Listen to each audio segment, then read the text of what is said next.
Yo, what is going on, everyone? My name is Nick, or the Notorious Fantasy, and in today's video, we're going to be talking about the one player you must draft in every round of fantasy football drafts in 2024, going in depth into one player from each round, rounds 1 through 13. Typically, most drafts are around 15 rounds, and the final 2 rounds, you pick your kicker and your defense, and we're not about to talk about kickers and defenses in May, or maybe you're watching this in early June. The video comes out on May 31st. But before we could get into things here, I would like to ask that if you guys are new to the channel and you do end up enjoying today's video, please make sure to hit that subscribe button down below while you're down there. Whether you are new to the channel or not, make sure you guys hit that like button. It would help me out a ton. If you want to follow me on Twitter or X, please do so at NotoriousFantasy. So without further ado, let's get into the one player you must draft in every single round of fantasy football drafts in 2020. We begin in the first round with my first round must draft player, and that is Breece Hall, running back of the New York Jets, pick number 7 on aggregate ADP. The aggregate ADP is from Sleeper, ESPN, MFL, and Fantrax. So Breece Hall last season, despite the fact that the entire Jets offense got flipped upside down like the Fresh Prince of Bel-Air, Week 1, Monday Night Football against the Bills, when Aaron Rodgers gets hurt 0.7 seconds into the game, Breece Hall was still able to dominate. Breece Hall was still able to give a swift backhand to defenses game in and game out like his name was Will Smith. Breece Hall was the running back 2 in PPR last season and the running back 6 in PPR points per game, which is incredibly impressive because of how that Jets offense was moving the ball. They were very ineffective outside of when Breece Hall was getting a gazillion touches in those games.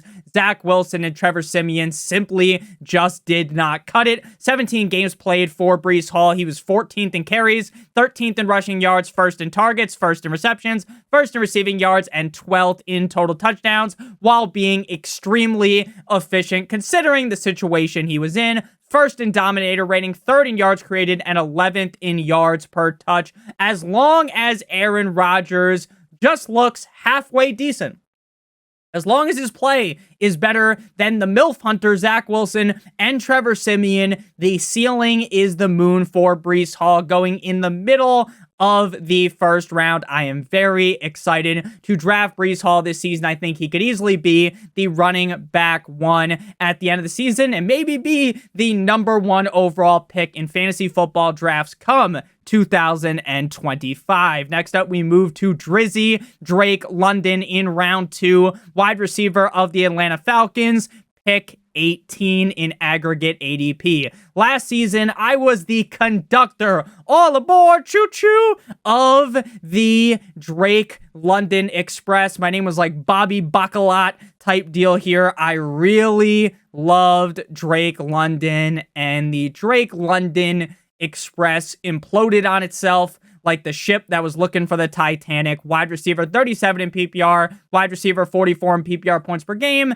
The numbers were not very inspiring, right? If you just look at his stats, you'd be like, oh, Drake London isn't all that great of a player, right? He had 109 targets, 6.8 per game, 24th, 69 receptions. Very nice, I like, but in reality, while Borat likes it because it's number 69, I don't really like it.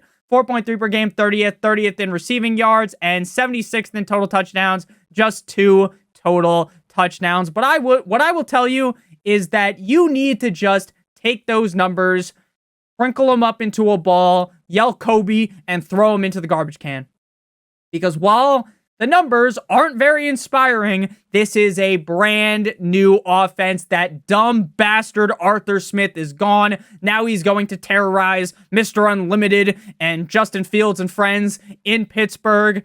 Now Drake London no longer has to deal with bums like Desmond Ridder throwing him the ball. He's got Kirk Thuggins, Coles Cash, Kirko Chains throwing him the rock. I think that while the second round this year as a whole is kind of gross, in the middle of the second round, I am very excited for Drake London, as this is a guy that I believe possesses the upside to be a top 5 wide receiver in fantasy football in the correct offense, which I think he is finally gotten after a couple of years in the NFL. At number 3, we got Nico Collins, wide receiver of the Houston Texans, pick 28 in aggregate ADP. Unlike Drake London, Nico Collins' numbers from last season were mighty fine. Just like the Drake London bandwagon, I was all over Nico Collins' pause last season. Nico Collins was one of my favorite late round picks, and boy, did that pay off. Drafting Nico Collins was amazing. It was beautiful. Chef's kiss, Magnifique. Sure, he got hurt, but besides that, he was really, really good. Wide receiver 12 in PPR, wide receiver 7 in PPR points per game, 15 games played with 10 starts, 24th in targets, 17th in receptions, 8th in receiving yards, and 11th in total touchdowns. In terms of efficiency, this guy was one of the most efficient wide receivers in the NFL. 10th in target quality rating, 2nd in yards per out run, 3rd in yards per target, 9th in yards per reception, 10th in yards per team pass attempt, 5th in expected points added, and 3rd in fantasy points per target. I understand that they added Stephon Diggs. I understand that the man who got shot and he's still breathing, Tank Dell, is on this team. I get this is a loaded wide receiver core, but I still believe Nico Collins sits at the head of the table like his name was the tribal chief Roman Reigns. And I think that Nico Collins will be number 1 in targets on this team. More targets than Stephon Diggs. I am very excited to see what CJ Stroud does in his second year. I do not prophesize that we are going to see a sophomore slump out of Nico Collins. Out of CJ Stroud. So again, this is a Texans team that on paper is just amazing. And I believe that Nico Collins being the wide receiver 1 on this team has a ton of upside. Again, this doesn't mean that I hate Diggs or that I hate Tank Dell. I think they're all fine picks. I do like Nico Collins the most though.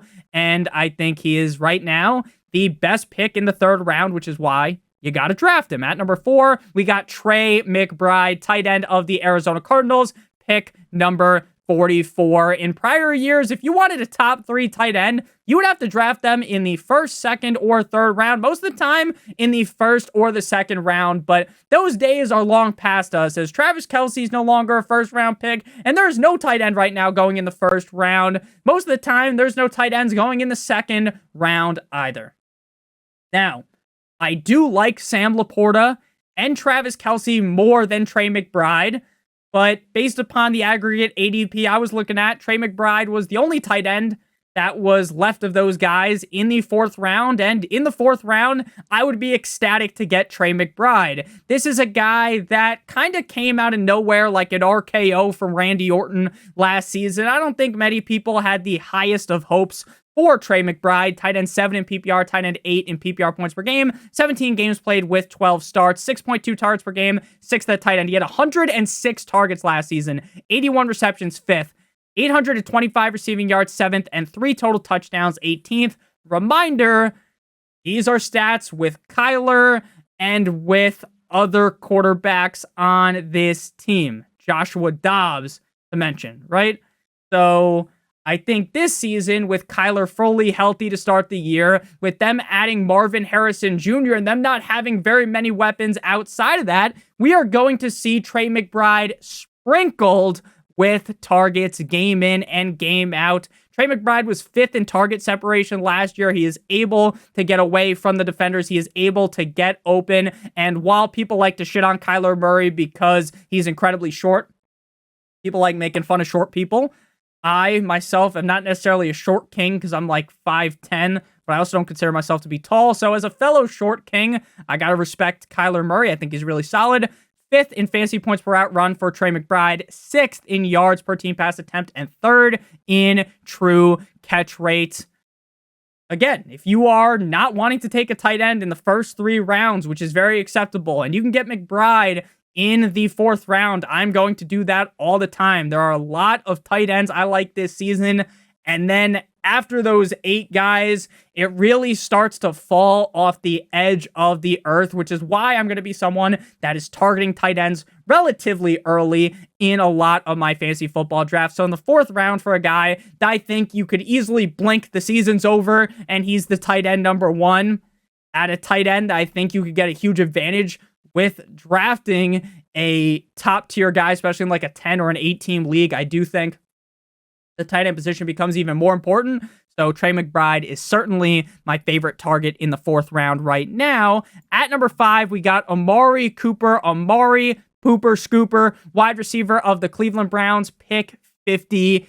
Wide receiver 20 in PPR last year, wide receiver 18 in PPR points per game, 15 games played with 14 starts, 20th in targets with 8.5 per game, 4.8 receptions per game, 26th, 1,250 receiving yards, 83.3 per game, 10th, and 5 total touchdowns, 29th. In terms of efficiency stats, it's funny because his efficiency is really solid, right? 12th in yards per target, 3rd in yards per reception, 13th in yards per team pass attempt, 18th in dominator rating. And he did all of this with ducks being thrown at him, 90th in target accuracy. I get that everyone likes to make fun of Deshaun Watson and the fact that he's addicted to massages, this, that, and the other thing, right? And people believe that he's not the best of guys. I get it, right? Deshaun Watson doesn't seem like the most stand-up citizen out there. But I still think Deshaun Watson is a halfway decent quarterback. Did the Browns potentially get reamed up the behind by paying him all of that money?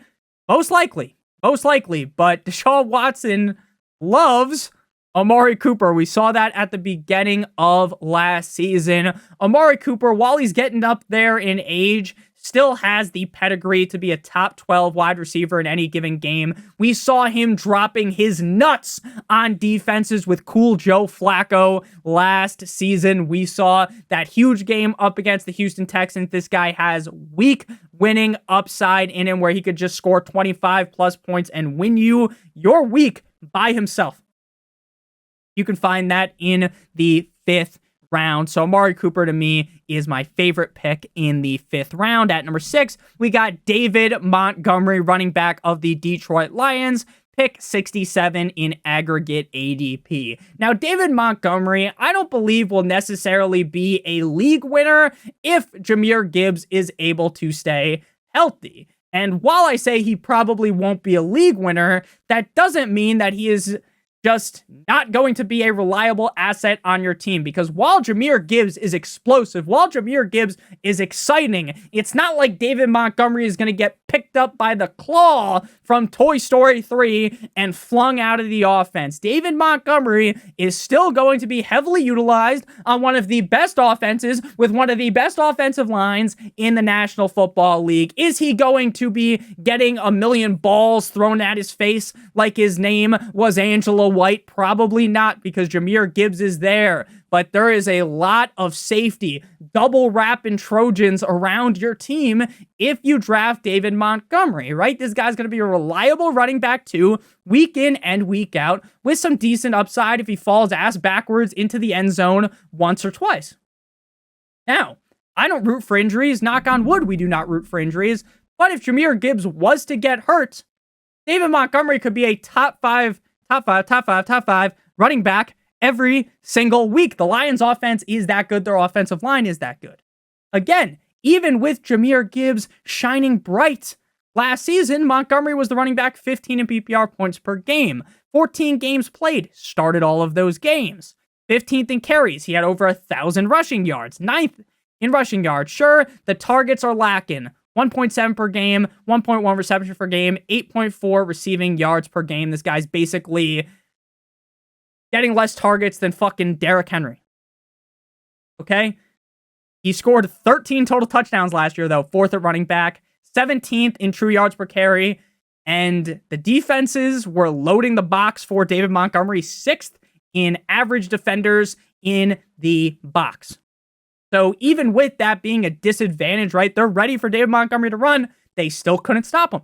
So again, while David Montgomery probably won't win you your league if Jahmyr Gibbs is able to stay healthy, certainly a very safe option every single week. At number 7, we got Marquise Hollywood Brown, now of the Kansas City Chiefs, pick 78. Wide receiver, 52 in PPR, 51 in PPR points per game last year with Arizona. Not so hot stats. He had 101 targets, 7.2 per game, but that didn't matter because the targets being thrown his way weren't of the highest of quality. Just 51 catches, 574 receiving yards, 4 total touchdowns. He had 789 unrealized air yards last season, ranking 11th at wide receiver.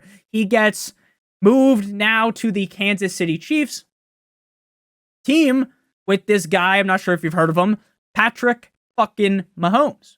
Pretty good, right? Now, again, I'm not going to shit on Kyler because I really like Kyler, but based upon the quarterback situation there last year in Arizona, before Kyler was there, or before Kyler was healthy, compared to Patrick Mahomes, it's like, it's night and day, right?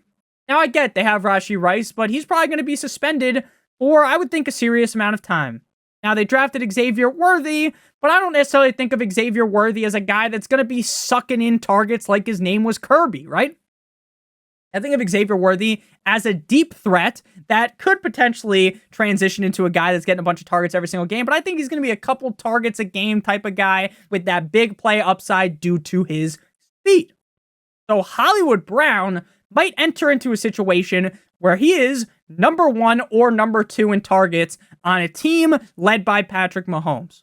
Now, I get there's going to be some down weeks because Patrick Mahomes is like Oprah. He's like, you get the ball, you get the ball, you all get the ball. He loves to spread the ball around. He loves to distribute the wealth all around his team.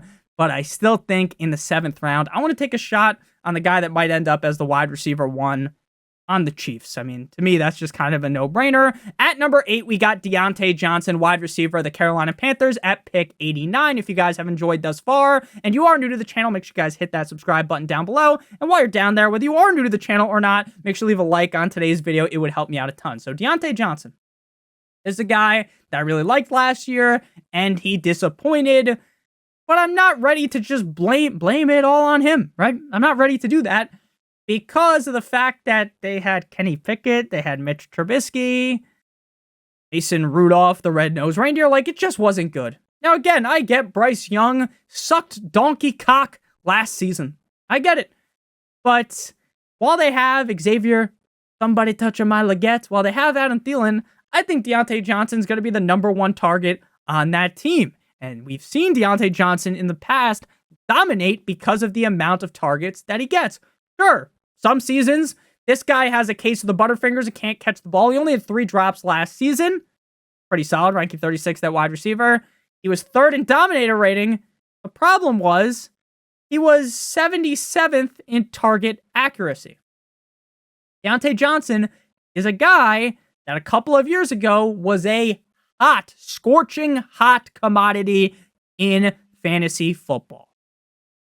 Am I ready to throw the crown on Diontae Johnson and say he's guaranteed to be a top 12 receiver? No, because he's on the fucking Panthers, okay? But I think Bryce Young is better than what we saw last season. I think Diontae Johnson is a guy that will be the number 1 target on this team. There's a guy that can do a lot with the targets if given the opportunity. I think he easily surpasses 1,000 receiving yards there. He's going to get over 100 targets, and if the touchdowns go his way, he could end up being a league winner, and I think people are just nervous to draft him for 1, because he burnt a lot of people last year, and for 2, because he's on the Panthers. At number 9, we got Jonathan Brooks, another Carolina Panther. Now, I will warn you right now, if you draft Diontae Johnson, I would not draft Jonathan Brooks, because if you're looking to start these guys every single week, what is going to happen is you are now hitched to your running back and your wide receiver. Sure, your running back 2 or your flex, and your wide receiver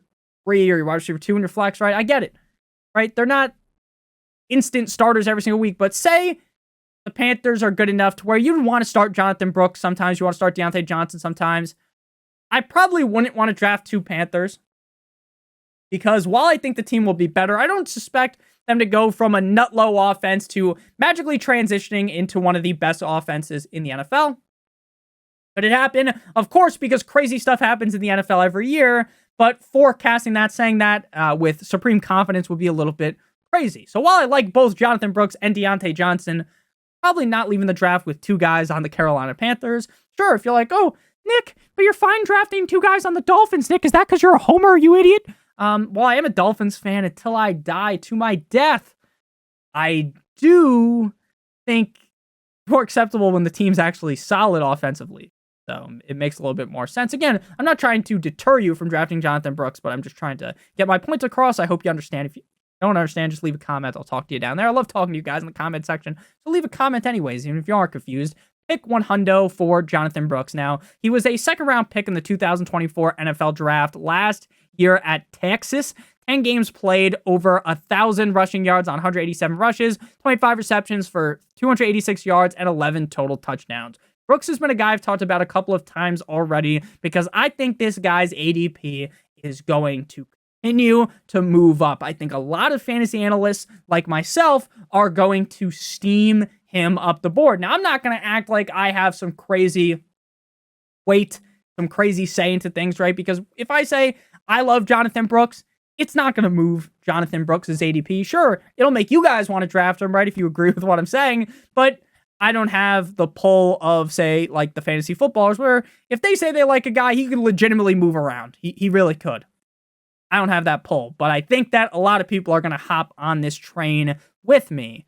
Jonathan Brooks' competition is not the best, right? Chuba Hubbard's solid. I like Chuba Hubbard, but Miles Sanders, I wouldn't even wipe my ass with that guy's ability. Rashad Penny, I mean, who cares about fucking Rashad Penny in 2024? Hey, I mean, like, Hubbard was brought in by the previous regime. Sanders brought in by the previous regime prior to head coach Dave Canales, who's now the head coach. So, seems like when you draft a running back in the second round, you want to use him, right? And I think the Panthers are going to try to run the ball a lot this season. Again, that's not to say that Nick, if you think they're going to run the ball a lot, that means that Diontae Johnson is going to work out, Nick. It really doesn't mean that at all. It just means that I have a little bit more confidence in Jonathan Brooks because of that. Canales basically whipped out the knee pads. He got down on his knees and fondled the balls of Brooks. I've seen a couple of quotes from him. He really likes Jonathan Brooks. Some might worry that he tore his ACL last year in November, but I'm not really too worried about that. The doctors aren't too worried about that. I'm as much of a doctor as Johnny Sins, so I'll leave it to them, right? They don't seem to be worried, so why would I be worried? Jonathan Brooks on the Panthers. You could get a guy that potentially could rip off a couple top 12 games. It could be a reliable running back, too, in the 9th round. Makes perfect sense. Now we move to round number 10. We got Jayden Daniels, another rookie of the Washington Commanders. Pick 118, quarterback. Pick number 2 in the 2024 NFL Draft. Heisman winner. Oh, I did not hit the Heisman post correctly. Heisman winner at LSU. Now, this dude was not really talked about too much going into the 2023 college football season, but he balled out. Played really well. You have to ball out, right, if you won the Heisman. That's kind of a no-brainer. 3,812 passing yards, 40 touchdowns, 4 interceptions, 72.2% completion percentage, and the guy can run the ball. 135 rushes, 1,134 rushing yards, and 10 total touchdowns in now a Cliff Kingsbury offensive coordinator system. You want to know who Cliff Kingsbury has coached? This guy named Kyler Murray.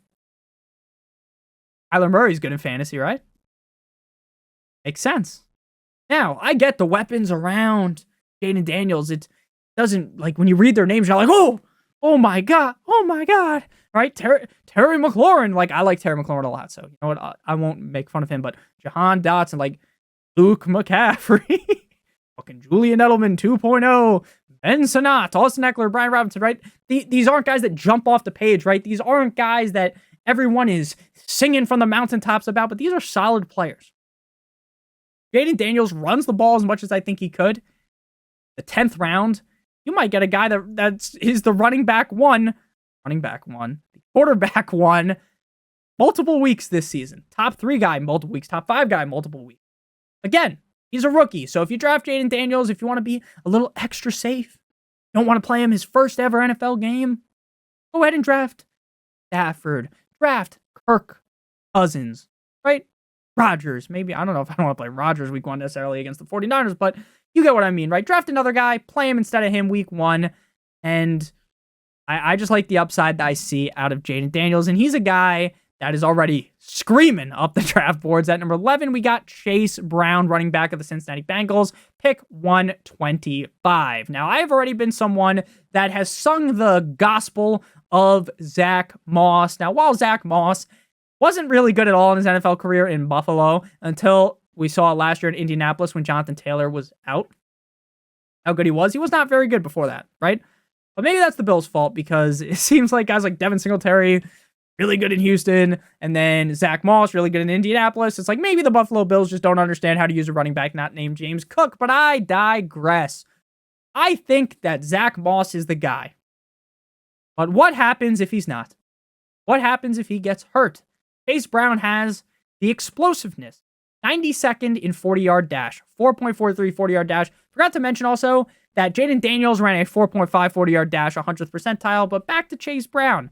Chase Brown ranked 89th percentile in speed score. 95th percentile in burst score. Now, again, did this guy have a great last season? No, because Mixon stayed healthy. We didn't see a lot of Chase Brown. We did see some dump-offs where Chase Brown got a little bit loose. The juice is loose. R.I.P. O.J. Simpson. So while I still believe Zach Moss is the guy, I think Chase Brown is worth the pick because I think he could get a lot of pass-catching opportunity on this team with Mixon gone. And I think if something was to happen to Zach Moss, or maybe he just surpasses Zach Moss, maybe I'm just too hyped up on Zach Moss and Zach Moss ends up missing. Very plausible.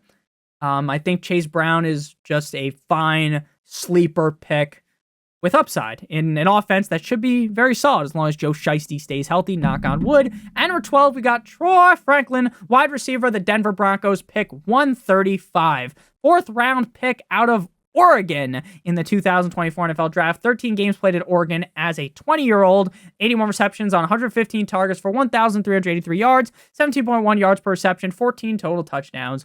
Interesting tidbit of information about the Denver Broncos. Most likely their starting quarterback week 1 will be Bo Nix. What team did Bo Nix play on? The Oregon Ducks. Now I'm all for the shower narrative. That's what we're talking about here.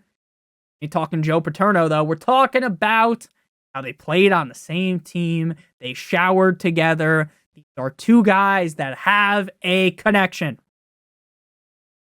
Troy Franklin going to outplay Courtland Sutton? Probably not. But I've seen a lot of hype out of training, or not out of OTAs, I almost said out of training camp, out of OTAs about Monsieur Troy Franklin. Besides Courtland Sutton, they've got Tim Patrick, who fucking ties his shoes and gets hurt. Josh Reynolds, Marvin Mimsy. Troy Franklin should probably be the wide receiver 2 there. Do I project that the Denver Broncos are going to be this fierce offense? Probably not. But being the wide receiver 2 with a connection to Bo Nix on the team, he could end up really outshining what we think he could do. And maybe Courtland Sutton isn't able to get this deal done, or maybe Courtland Sutton gets hurt again, knock out what we know for injuries. Troy Franklin could have a fantastic year. Again, we are hunting for a rookie in the late rounds that has a lot of upside, that already played with his quarterback before. They already got the chemistry.